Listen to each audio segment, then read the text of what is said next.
Every day, a network of ships, trucks, and planes move massive quantities of goods around the world. Your car might come from South Korea and your t-shirt from Bangladesh. All countries export, sell products and services abroad, and import, buy goods and services from foreign trading partners. These goods are manufactured items or agricultural commodities. Services, a dynamic and growing part of trade, refer to all intangible goods such as advertising and telecommunication. But the trade network is more complex than sellers and buyers. The system of worldwide trade is an intricate web in which lengthy supply chains allow products to be sourced, assembled, packaged, and sold in different parts of the world. The materials for your phone or shoes or the tuna fish you had for lunch might have been produced in one country, processed in another country, assembled in a third country, and packaged somewhere else, all before getting to your local store. How does this make sense? Why can't countries just make their own phones, shoes, or tuna fish and provide more jobs and business domestically? Before the 19th century, most European countries tried to do just that, prioritizing self-sufficiency in a system called mercantilism. Mercantilism aimed to maximize exports, minimize imports, and increase a country's supply of gold. This system led to strict tariffs, or taxes on imports, as a way to not only discourage bringing in goods from abroad, but profit off it. Mercantilism created barriers to international trade. Countries aimed to produce as much as possible on their own, including things they weren't able to make efficiently. In the late 18th century, so-called classical economists refuted these long-held beliefs, championing the idea that societies should trade with one another to be more successful because of comparative advantage. The idea that when countries focus on making things they're comparatively good at and import the rest, everyone benefits. This is known as specialization. And when countries don't have to spend time and resources producing textiles or wine, for example, there's more room for them to innovate and create entirely new products. These classical economists argued that it was counterproductive to judge a country's power on how much gold it could amass. Today, we measure countries and economies on productivity, their ability to utilize their limited resources for maximum value. This metric is known as gross domestic product, which totals the sum of all the final goods and services a country produces in a year. Each country's human, physical, technological, and financial resources determine what that country can produce efficiently and successfully. Costa Rica excels at exporting pineapples and coffee, while Germany exports millions of cars and computers. With the acceptance of these new ideas, international trade took off.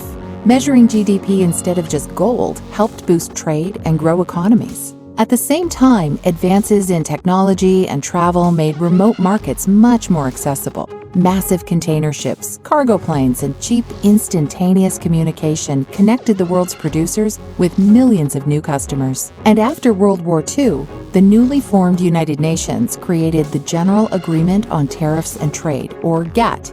This agreement substantially lowered trade barriers like tariffs and created rules to dictate how countries should trade freely.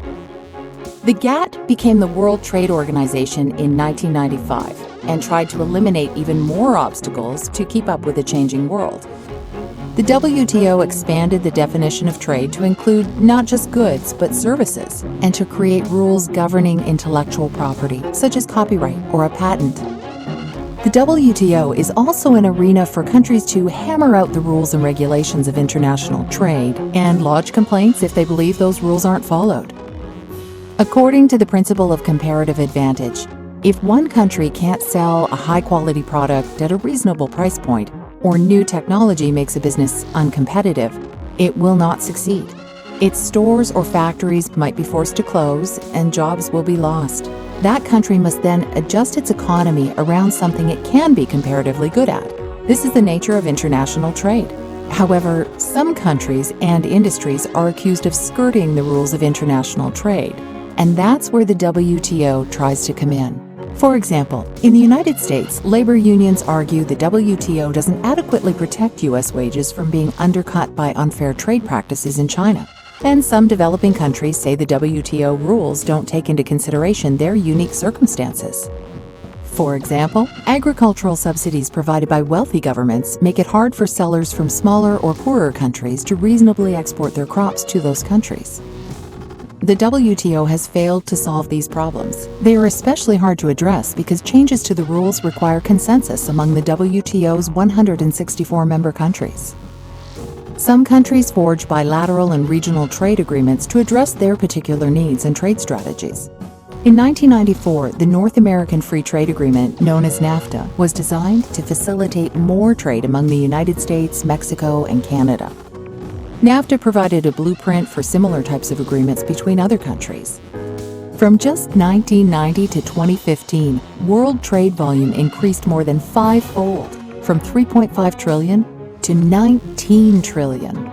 International trade has created a tightly interconnected world economy that's given more people than ever access to cheaper and better goods and services.